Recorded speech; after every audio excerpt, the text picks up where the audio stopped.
সোনালী ফসলে ভরা মাঠ, দল বেঁধে ধান কাটেন কৃষকরা, এরপর মাড়াই করে নেওয়া হয় হাটে। চলতি মৌসুমে ধানের ভালো ফলন হওয়ায় উচ্ছ্বসিত কৃষকরা, কিন্তু হাটে গিয়ে ধান বিক্রি করতে মলিন তাদের মুখ।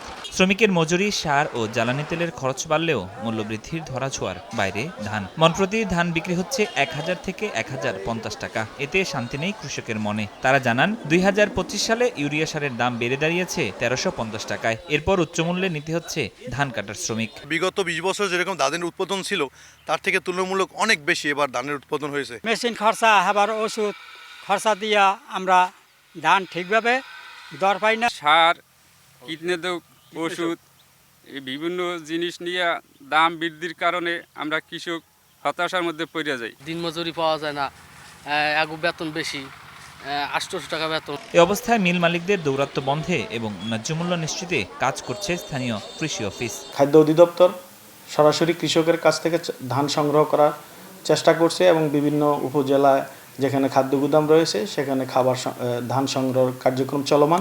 চলতি মৌসুমে জেলায় ১,৮৯,৮৩৮ হেক্টর জমিতে আমন ধানের আবাদ হয়েছে। উৎপাদনের লক্ষ্যমাত্রা ধরা হয়েছে ৬,৮৪,০০০ মেট্রিক টন। সময় সংবাদ, পটুয়াখালী।